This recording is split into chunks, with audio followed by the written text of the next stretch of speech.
Greetings, my fellow adventurers. It's Elara. Welcome back to our cozy sanctuary, where the echoes of history and the roar of dragons come alive in tales of fire, blood, and destiny. Tonight, we journey to the origins of one of the most powerful dynasties to ever grace the lands of Westeros, House Targaryen. From the ashes of Valyria to the conquest of the Seven Kingdoms, this is a story of ambition, resilience, and the unyielding bond between dragon and rider. So, settle into your coziest spot. Let the flames of the dragon forge your imagination, and prepare to be transported into a tale of legacy, conquest, and the rise of a dynasty. Let me know in the comments where you're from, which tales you'd love to hear next. Let's begin. The foundation of House Targaryen. In the ancient land of Valyria, where towering spires gleamed under the light of twin moons, and dragonfire was as common as the breeze, the Targaryens were but one of 40 noble Dragonlord families. Valyria, a civilization of unmatched power, owed its dominance to the dragons it had tamed and the sorcery it had mastered. These Dragonlords, mounted on their fiery steeds, ruled with a blend of awe and terror. Yet, for all its splendor, Valyria was a place fraught with intrigue, ambition, and an overconfidence that would eventually lead to its downfall. House Targaryen was not among the most influential of Valyrian families. Their lineage was noble, their command of dragons formidable, but they were overshadowed by greater houses who held more wealth, more dragons, and more sway in the freehold's politics. Among the dragons of House Targaryen were 5 beasts of note, including Balerion the Black Dread, whose massive wings could block out the sun. Despite their lesser stature, the Targaryens carried a unique trait. They seemed to possess a strange sensitivity to visions and dreams. It was this sensitivity that would change the fate of their house and of the world. Daenerys Targaryen, known to history as Daenerys the Dreamer, was a woman gifted, or cursed, with prophetic dreams. In the year 114 BC, Daenerys experienced a vision so vivid and terrifying that it consumed her every waking thought. She dreamed of the doom of Valyria, a calamity that would engulf the freehold in Firendash, leaving nothing but ruins and death. Daenerys' dream depicted mountains erupting, rivers of lava flowing through Valyria's proud cities, and the earth splitting asunder to swallow into armies. Dragons screeched as they fell from the skies, consumed by flames hotter than their own fire. The mighty Valyrian peninsula, with its wealth of magic and wonders, was torn apart, leaving the great Dragonlords powerless against the wrath of the elements. When Daenerys shared her vision with her father, Lord Enar Targaryen, the patriarch of their house, he did not dismiss her. Enar, unlike many of his peers, believed in the power of dreams and prophecy. Perhaps it was the bond the Targaryens shared with their dragons, or perhaps Enar simply trusted his daughter's conviction, but he acted swiftly and decisively. In doing so, he set in motion a chain of events that would preserve House Targaryen when Valyria itself fell. In 114 BC, Enar Targaryen sold his estates in Valyria, relinquished his holdings, and relocated his entire family across the sea to Dragonstone, a bleak and windswept island in the narrow sea. Dragonstone, located to the east of Westeros, was the westernmost outpost of Valyrian influence and had been established centuries earlier as a trading hub and naval base. Though far removed from Valyria's heartland, Dragonstone retained the architectural grandeur of the freehold. Its fortress was carved in the shape of dragons, its halls lit by dragonfire, and its skies often shadowed by the wings of these majestic beasts. The other Dragonlords scoffed at Enar's decision, mocking him as a coward who had abandoned the glory of Valyria. But Enar was unshaken. He brought with him his family, his loyal servants, and, most importantly, his dragons. 5 in total, including the mighty Balerion. The Targaryens became the lords of Dragonstone, distant from the political scheming of Valyria, but safe from the catastrophe that was yet to come. For 12 years, House Targaryen lived in exile on Dragonstone, its members quietly tending to their dragons and maintaining their Valyrian traditions. During this time, Daenerys continued to dream, though none of her visions were as apocalyptic as the one that had driven them to flee. The island proved a refuge, a fortress against the storm that was about to engulf their homeland. In 102 BC, Daenerys' prophecy came to pass. The doom of Valyria struck with a fury unmatched in recorded history. The earth itself seemed to rebel, as volcanic eruptions tore through the Valyrian peninsula, unleashing rivers of molten rock and plumes of toxic ash that darkened the skies. The air became unbreathable, the ground unstable, and the seas boiled. Valyrian steel, so prized for its strength and sharpness, melted in the inferno, and the dragons of Valyria, those creatures of fire and majesty, were consumed by the very elements they had once controlled. The great cities of Valyria, with their spires of black stone and glittering towers, were reduced to rubble. Of the 40 Dragonlord families, not one survived save for the Targaryens, safely ensconced on Dragonstone. Daenerys the Dreamer's vision had saved her house from extinction, and the Targaryens became the last known Valyrian Dragonlords in the world.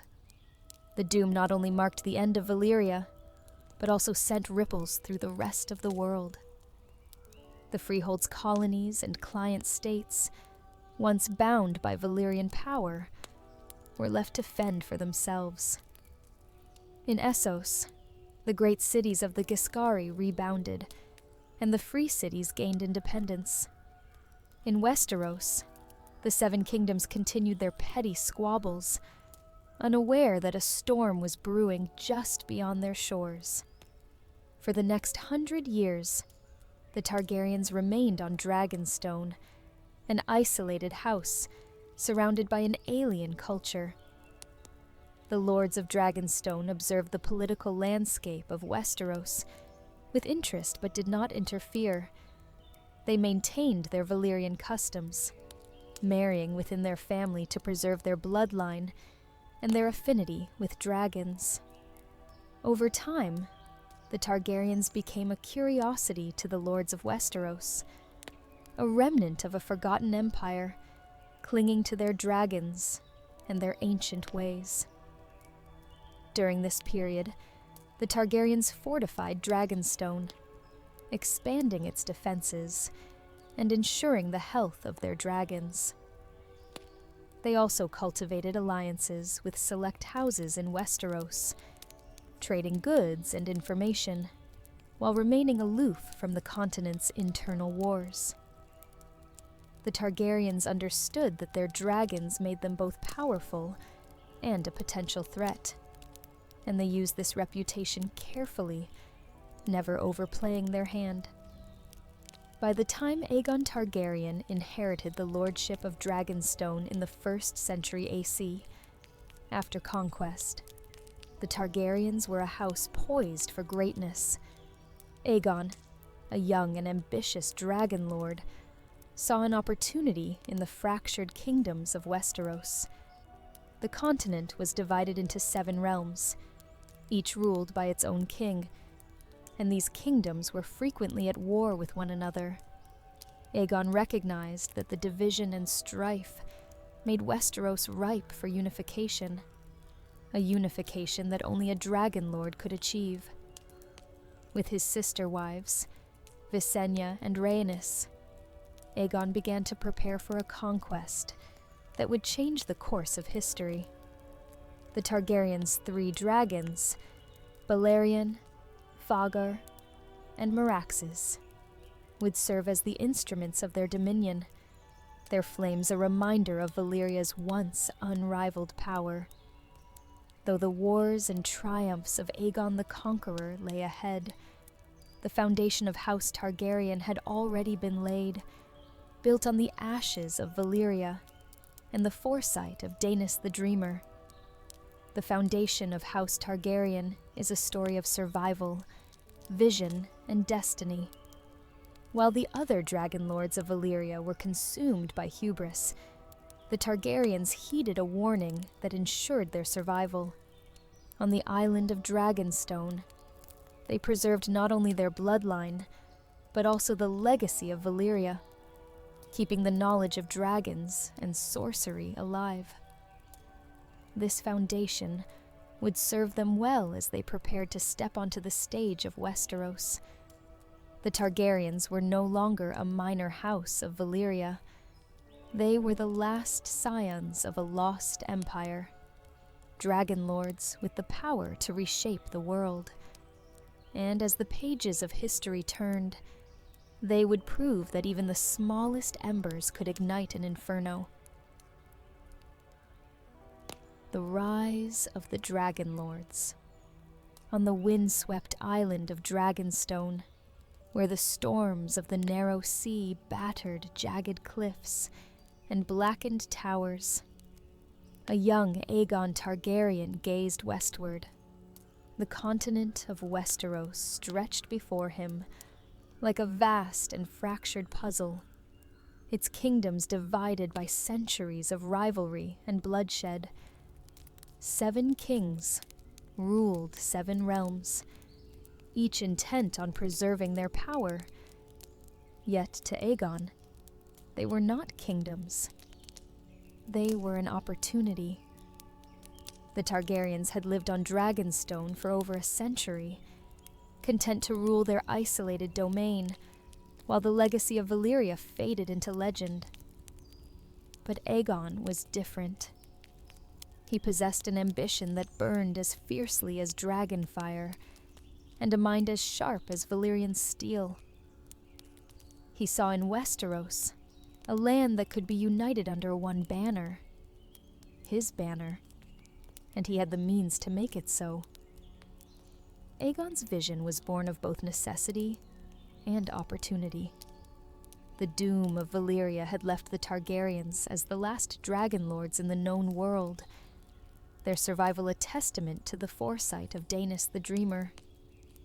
But their isolation on Dragonstone had limited their influence, reducing them to little more than a curiosity among the lords of Westeros. Aegon understood that for the Targaryens to thrive, they could not remain on the fringes. They needed to seize the heart of power. It was said that Aegon first became intrigued by Westeros when a painted table was commissioned for the Great Hall of Dragonstone. Carved in the shape of the continent, the table displayed its rivers, mountains, and castles with meticulous detail. Aegon would study it for hours, tracing his fingers over the boundaries of the 7 kingdoms. The lines on this map are the bars of a cage. Aegon once said to his sister wife Visenya as they stood before the table. 7 kings squabble over a land that could be so much more. And who will break the cage? Visenya asked, her tone edged with challenge. Aegon turned to her, his expression resolute. We will. Aegon's plan for conquest was as measured as it was bold. He was no fool to rush into war without allies or preparation. While the dragons Balerion, Vhagar, and Meraxes gave him an undeniable advantage, he knew that the loyalty of men would be just as crucial. He turned first to the houses closest to Dragonstone, House Velaryon and House Celtigar, who had long ties to Valyrian bloodlines. Lord Daemon Velaryon, a man as wily as he was shrewd, pledged the might of his fleet to Aegon's cause. The Velaryons, masters of the seas, provided the ships necessary to transport men and supplies to Westeros. House Celtigar, though smaller, brought wealth and knowledge of the mainland. Visenya and Rhaenys, Aegon's sister wives, were more than just companions in name. They were warriors, diplomats, and strategists in their own right.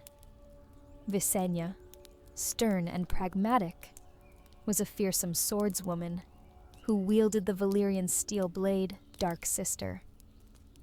Rhaenys, younger and more impulsive, shared a bond with her dragon Meraxes that was said to rival Aegon's own with Balerion.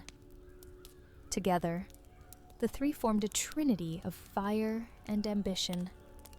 In 2 BC, the Targaryen fleet set sail from Dragonstone, its ships laden with soldiers, supplies, and, most notably, 3 dragons.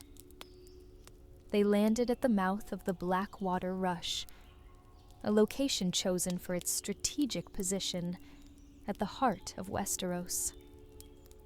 There, on a barren hill overlooking the river, Aegon began the construction of a wooden fort. This fort, known as the Aegon Fort, would become the foundation of what would later be the sprawling city of King's Landing.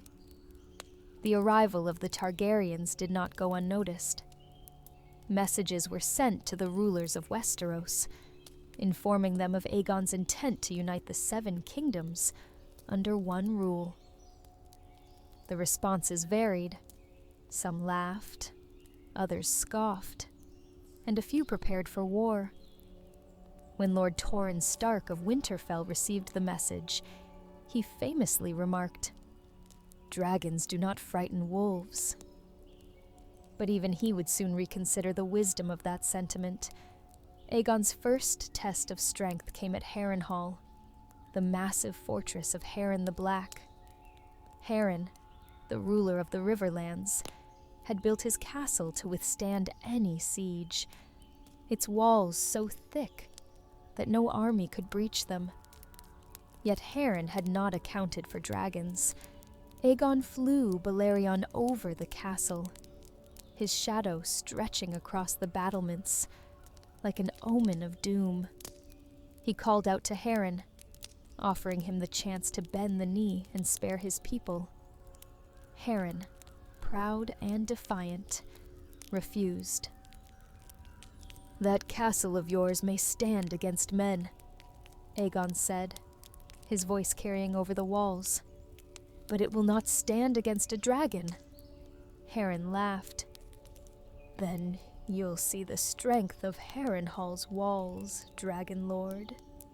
That night, as the sun set, Balerion unleashed his fury. The Black Dread's fire turned the stone walls of Harrenhal into molten ruin, killing Harren and his sons in an inferno that marked the end of his line. The Riverlands, leaderless and in awe of Aegon's power, pledged themselves to the Targaryen banner. From there, Aegon turned his attention to the combined forces of the Reach and the Rock, who had united to face the Targaryen threat. On the plains of the Field of Fire, Aegon, Visenya, and Rhaenys unleashed their dragons in a coordinated attack that decimated the enemy forces. Over 1,000 men were burned alive, and the survivors quickly bent the knee. By the end of his first year in Westeros, Aegon had claimed 6 of the 7 kingdoms, with only Dorne remaining unconquered. To symbolize his new realm, Aegon ordered the construction of the Iron Throne. Forged from the swords of his defeated foes, the throne was a grim reminder of the cost of disobedience and the power of dragons. "Let them see it and remember," Aegon said, as he watched the swords being melted down in Balerion's fire. "This is the price of division." The rise of House Targaryen was not merely a tale of conquest, but one of vision and determination.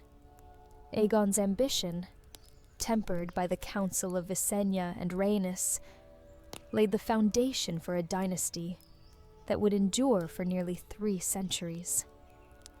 The Iron Throne was more than a seat of power. It was a symbol of unity, forged in the fires of war, and bound by the will of a Dragonlord. As the banners of Westeros lowered in submission, the Targaryens stood as the undisputed rulers of a united realm, their dragons soaring above a land forever changed. Rise and Ruin, the story of House Targaryen, one of fire, blood, and dragons, is not only a tale of conquest, but also of loss and ruin. From their ascension as the rulers of the 7 kingdoms to their ultimate fall, the Targaryens epitomized both the heights of power and the depths of tragedy. Their dynasty, forged in the fires of Valyria and tempered by the dragons that carried them to victory, grew mighty. But like all great flames, it eventually consumed itself. After Aegon the Conqueror united the 7 kingdoms, his successors built upon his legacy, transforming a realm of scattered lands into a unified empire. King Jaehaerys I, the Conciliator, brought a golden age to Westeros, fostering peace through his wise governance and reforms. Roads were built, trade flourished, and King's Landing grew into the heart of the realm. The construction of the dragon pit allowed the dragons to be housed securely, a symbol of Targaryen strength. Under Jaehaerys' reign, the realm saw stability unmatched in the chaotic histories of Westeros. His ability to mediate disputes and his devotion to the realm earned him the respect of his lords. Yet, even during this golden age, cracks began to appear. The faith of the 7 remained uneasy with Targaryen practices, particularly their incestuous marriages, which they justified as a means of preserving their Valyrian bloodline. Visions of Valyria's doom lingered, haunting the dreams of some Targaryens. Perhaps it was these dreams that pushed them to consolidate their hold on power, expanding their influence even as they faced the seeds of their own downfall. The unity of the Targaryen dynasty was tested most fiercely during the Civil War, known as the Dance of the Dragons. This bloody conflict erupted over the line of succession, as rival factions backed Princess Rhaenyra Targaryen and her half-brother, Aegon II. for the Iron Throne. The dragons, once the ultimate symbol of Targaryen might, became instruments of mutual destruction. The skies of Westeros burned as the great beasts fought one another, their riders consumed by ambition and vengeance. By the end of the war, countless lives had been lost, and the Targaryens' hold on their dragons had faltered.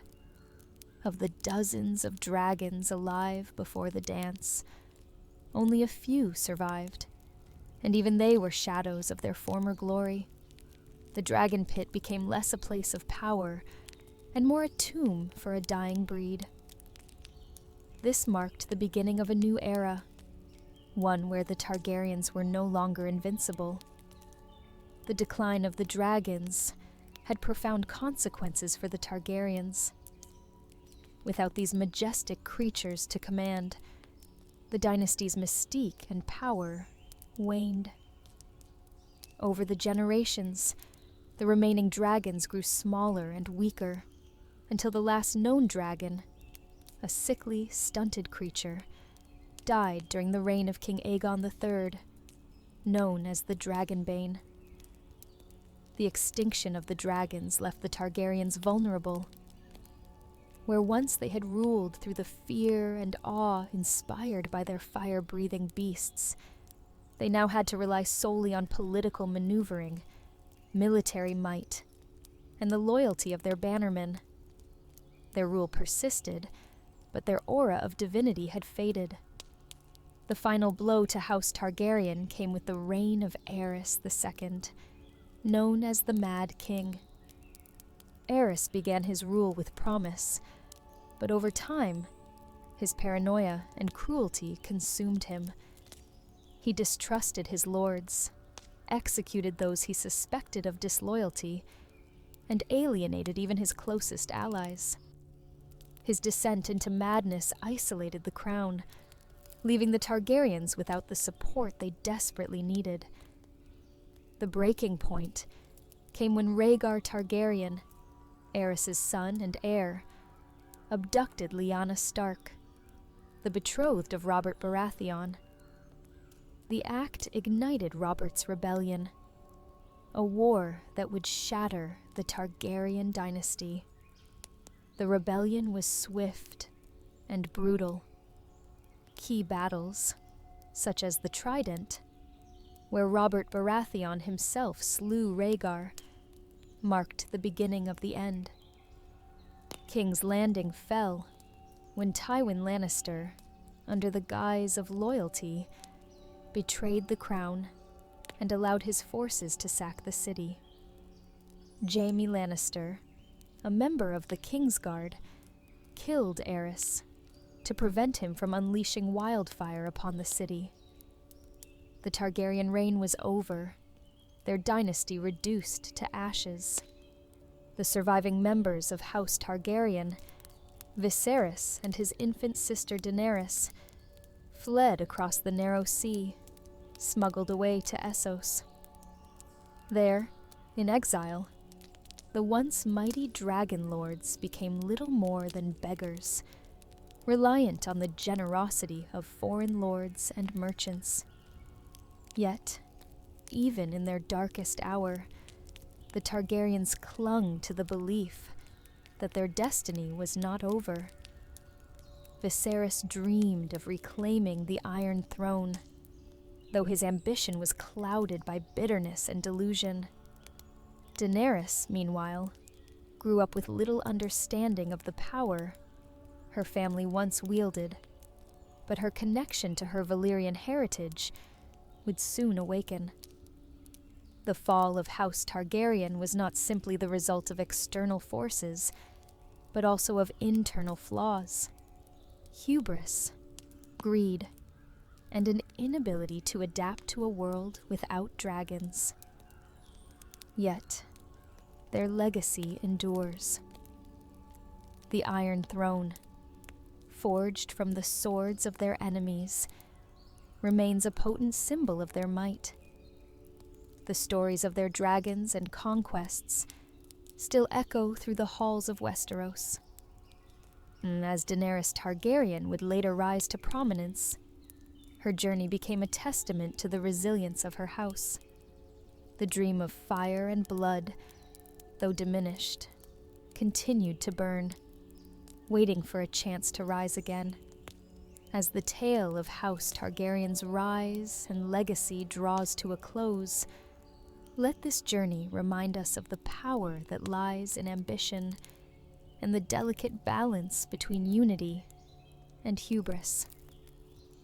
Remember, my fellow adventurers, that even in the face of fire and blood, the bonds of loyalty and the strength of vision can shape the fate of kingdoms.